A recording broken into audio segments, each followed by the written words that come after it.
Followers બહુ વધી રહ્યા છે ને? હા 22 મિલિયન થઈ ગયા. આ લોકો રોજ ફોલોવર્સ ચેક કરે છે. કઈ પાર્ટી ગમે છે? કોકરોચ જનતા પાર્ટી. કોકરોચ જનતા પાર્ટી યુવાનોની નવી પાર્ટી છે. જેનજી લોકો છે આમાં. પહેલાનું કોંગ્રેસનું શાસન હતું ત્યારે તો આવું ક્યાંય જોયું નહોતું. આ ભાજપનું જ્યારથી શાસન છે ત્યારથી કેટલી વખત આ તો લીક થયા છે એમ પેપર. બધી જગ્યાએ પેપર લીક થાય છે. કરવાનું શું? મહેનત કરીને જઈએ એક્ઝામ આપવા, પેપર લીક થઈ જાય. પેટ્રોલ ડીઝલ તો આપણે તો જોતું હોય એટલું જ ઉપયોગ કરીએ આપણે વધારે, કેમ કે મફત તો મળતું નથી, એના એક પૈસા જ લાગે છે, એટલે આપણે તો જોઈતા પૂરતો જ ઉપયોગ કરીએ. ખુદની રેલી છે એમાં જે 100-200 જેટલી ઓલી ગાડીના જે હોય રેલીઓમાં જે એટલું પેટ્રોલ વેસ્ટ કરે છે. અમારી તો સેલેરી બી એટલી નથી કે અમે સોનું ખરીદી શકીએ. પેટ્રોલ ડીઝલ બચાવવાનો, વિદેશ પ્રવાસ નહીં કરવાના. પોતે વિદેશમાં જઈને મેલોડીજીને મેલોડી ચોકલેટ ખવડાવે છે. મને તો એ કઈ નેતા નથી ગમતા. બહુ લાઈનો લાગી રહી છે ને, એમાં બી ડીઝલ વાળા એમની મનમરજીથી ડીઝલ આપી રહ્યા છે. 7/12ના ડોક્યુમેન્ટ માંગી રહ્યા છે કે સાબિત કરો તમે ખેડૂત છો તો જ તમને અમે ડીઝલ આપીશું. તમને શું લાગે છે? ખેડૂતોને બહુ તકલીફ પડી રહી છે. પડે જ છે ને તકલીફ. આપણને તો ચાલે, પણ એ લોકો પહેલા અનાજ ઉગાડવાનું હોય એ લોકોને, એટલે એ લોકોને તો પહેલા આપવું જોઈએ. તો ભાજપની સરકારને ભૂપેન્દ્રભાઈ તો મૃદુ અને મક્કમ ને એ બધી વાતો કરતા હોય છે, એ લોકો કેમ નહીં સમજતા? એ નહીં સમજાતું લાગે છે. બોલતા નથી ભૂપેન્દ્રભાઈ. મેં ખાલી નામથી સાંભળ્યા, બાકી આમ જોયા વયા નહીં. ખાસ કરીને હર્ષ સંઘવીની વાત કરીએ તો હવે ડેપ્યુટી સીએમ થઈ ગયા અને યુવાનોમાં બહુ ફેમસ છે. તમે શું વિચારો છો એમના વિશે? તો એ ખુદ અત્યારે તો વિદેશ પ્રવાસમાં ગયા છે. સ્વિટ્ઝરલેન્ડ ગયા એ પણ. હા, એ તો ત્યાં ફરવા ગયા. તો આવી રીતના પેટ્રોલનો બચાવ થાય.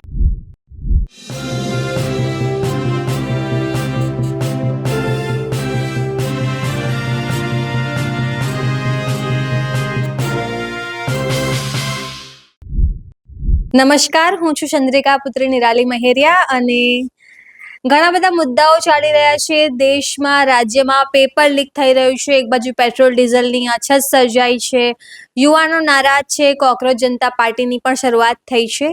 ત્યારે અમે બધા છીએ ન્યૂઝ પોર્ટલના જેનઝી પત્રકારો, જેનઝી એમ્પ્લોઈઝ, અને જાણવાનો પ્રયાસ કરીશું કે અમારા જે જેનઝી પત્રકારો છે તે શું વિચારે છે આ તમામ મુદ્દે. આપણી સાથે છે નિશા અંબલિયા અને વૈભવ. તો સૌથી પહેલા નિશા પાસેથી જાણીશું. નિશા, કોકરોચ જનતા પાર્ટી આવી છે, તમને શું લાગે છે એને લઈને? હા, લાગે છે કે એક બદલાવ જોઈએ અમારે હવે. ઓગી પાર્ટી પણ ખુલ્લી છે, ખબર છે? ખુલ્લી છે એટલે સ્ટાર્ટ કરી છે. ઓગી એન્ડ કોકરોચીસ, કઈ પાર્ટી સારી લાગે છે? અમને તો અત્યારે તો જેનજીની સારી લાગે, કોકરોચ. કોકરોચ જનતા પાર્ટી. ફોલોવર્સ બહુ વધી રહ્યા છે ને? હા, 22 મિલિયન થઈ ગયા. આ લોકો રોજ ફોલોવર્સ ચેક કરે છે એટલે. તમને શું લાગે છે વૈભવ? કઈ પાર્ટી ગમે છે? કોકરોચ જનતા પાર્ટી. કેમ? ઓગી પાર્ટી નહીં સારી? ના, નથી સારી. કેમ? બસ એમ જ નથી સારી, કેમ કે એ લોકો કશું કરતા જ નથી, તો શું કરવાનું? હા. કોકરોચ જનતા પાર્ટી યુવાનોની નવી પાર્ટી છે. જેનજી લોકો છે આમાં.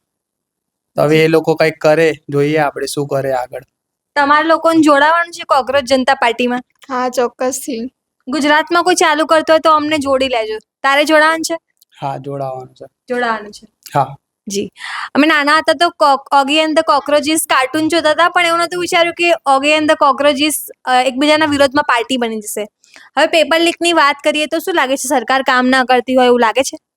હા, લાગે તો છે, કેમ કે આને પહેલાનું કોંગ્રેસનું શાસન હતું ત્યારે તો આવું ક્યાંય જોયું નહોતું.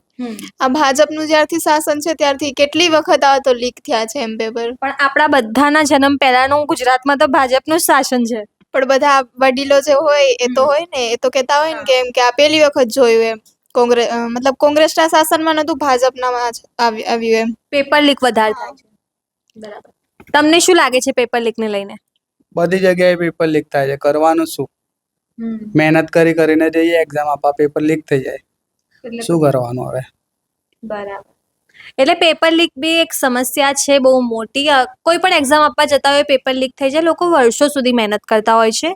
પ્રધાનમંત્રી મોદીએ કીધું હતું કે આપણે સોનું નથી ખરીદવાનું, વિદેશ પ્રવાસ નથી કરવાનું, પેટ્રોલ ડીઝલ બચાવવાનું છે. બચાવો છો તમે પેટ્રોલ ડીઝલ? પેટ્રોલ ડીઝલ તો આપણે તો જોતું હોય એટલું જ ઉપયોગ કરીએ આપણે વધારે, કેમ કે મફત તો મળતું નથી, એના એક પૈસા જ લાગે છે, એટલે આપણે તો જોઈતા પૂરતો જ ઉપયોગ કરીએ. ખુદની રેલી છે એમાં જે 100-200 જેટલી ઓલી ગાડીના જે હોય રેલીઓમાં જે એટલું પેટ્રોલ વેસ્ટ કરે છે એમ. રેલીઓમાં વધારે.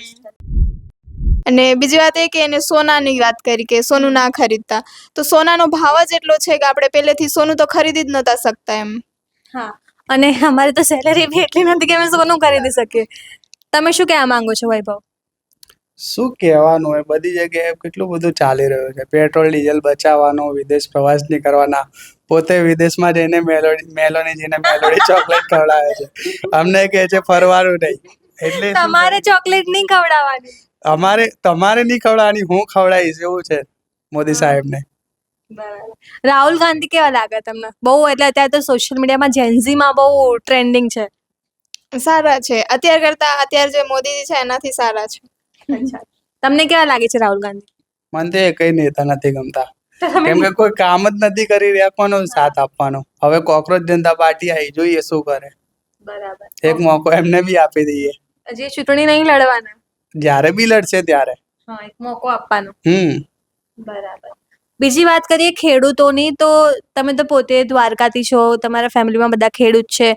અત્યારે ડીઝલની જે લાઈનો લાગી રહી છે એનાથી શું તકલીફ પડી રહી છે?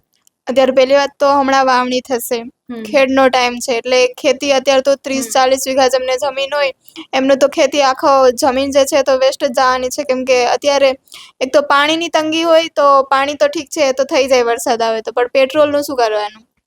અત્યારે ખેડૂતો જેટલા ભાવે ડબલ ભાવે દે તો પણ લેવા તૈયાર છે, પણ મળતું જ નથી પેટ્રોલ. હવે એનાથી ખેડ નહીં થશે તો અનાજનું ઉત્પાદન નહીં થાય. ખેડૂતોને નુકસાન થશે. ખેડૂતોને નુકસાન થશે, પ્લસમાં જે જનતા છે, દેશના જે રહીશો છે એમને બી નુકસાન થશે, કારણ કે ઉત્પાદન જ નહીં થાય. પેટ્રોલ ડીઝલમાં અમે પોતે ગ્રામીણ વિસ્તારોમાં ગયા હતા, અમદાવાદની આજુબાજુના બહુ લાઈનો લાગી રહી છે ને એમાં બી ડીઝલવાળા એમની મનમરજીથી ડીઝલ આપી રહ્યા છે. 7 બારના ડોક્યુમેન્ટ માંગી રહ્યા છે કે સાબિત કરો તમે ખેડૂત છો તો જ તમને અમે ડીઝલ આપીશું. તમને શું લાગે છે? ખેડૂતોને બહુ તકલીફ પડી રહી છે. પડે જ છે ને તકલીફ. આપણને તો ચાલે, પણ એ લોકો પહેલા અનાજ ઉગાડવાનું હોય એ લોકોને, એટલે એ લોકોને તો પહેલા આપવું જોઈએ અને વધુ માત્રામાં આપવું જોઈએ. એ જ જગ્યાએ એમને 2000 રૂપિયાનું ડીઝલ આપે, 2000નું 2-3 કલાકમાં પતી જાય. ખેતી કરવાની આખો દિવસ કેવી રીતે ચાલે? હવે એ ખેતી કરે કે લાઈનમાં ઉભા રહે? એ પણ છે. ખેતી કરે તો લાઈનમાં ઉભો રહે, ડીઝલ લેવા માટે કોકને ઊભું રાખવું પડે. હવે બે વસ્તુ કેવી રીતે કરવી? એ વસ્તુ બહુ ખોટી છે.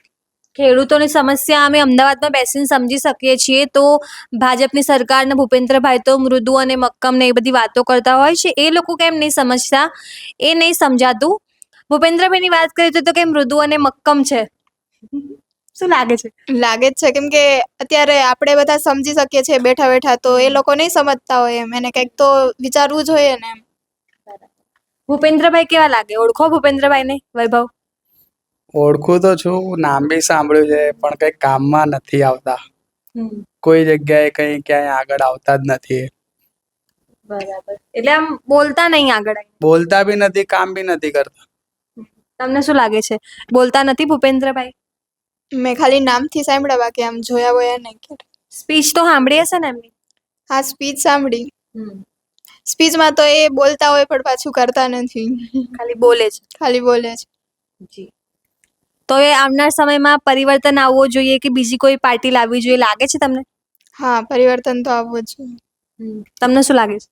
પરિવર્તન આવવું જ જોઈએ ને, એ જ માગીએ બધા. ખાસ કરીને હર્ષ સંઘવીની વાત કરીએ તો હવે ડેપ્યુટી સીએમ થઈ ગયા અને યુવાનોમાં બહુ ફેમસ છે. તમે શું વિચારો છો એમના વિશે? એ તો એવું કહેતા હતા કે પેટ્રોલ ડીઝલનો કે અમે પણ ઓછો ઉપયોગ કરશું, એમ મોદીજીએ કીધું. તો એ ખુદ અત્યારે તો વિદેશ પ્રવાસમાં ગયા છે. સ્વિટ્ઝરલેન્ડ ગયા એ પણ. હા, એ તો ત્યાં ફરવા ગયા. તો આવી રીતના પેટ્રોલનો બચાવ થાય. અને તમે એમ કહે છે કે ભાઈ ડેશિંગ સીએમ, યુવા ડેપ્યુટી સીએમ, ડેશિંગ ગૃહમંત્રી, તમે યુવાનોને શું શીખ આપી રહ્યા છો? તમે જે કરશો એ યુવાનો તમને ફોલો કરશે. તમે પોતે વિદેશમાં જાઓ છો અને બધી મજા કરો છો ને અમને બધી રિસ્ટ્રિક્શન. તમને શું લાગે છે? પોતે ત્યાં મજા કરે છે ને આપણે અહીંયા ગરમીમાં મરે છે. બીજું શું? ના પાડી કે નહીં જવાનું કોઈ, એને પોતે જાય છે. એ એકલા નહીં, નરેન્દ્ર મોદી બી જાય છે, પાછળ એ બી જાય છે. એટલે એમની કથની અને કરણીમાં ફરક છે એવું. કેવું અને કહે છે કંઈક અને કરે છે કંઈક. જી. તો આ હતા ન્યૂઝ પોર્ટલના જેન્ઝી પત્રકારોના મંતવ્યો. તમે આ તમામ મુદ્દે શું વિચારો છો અમને કમેન્ટ કરીને જણાવજો. અત્યાર માટે બસ આટલું જ. ધન્યવાદ.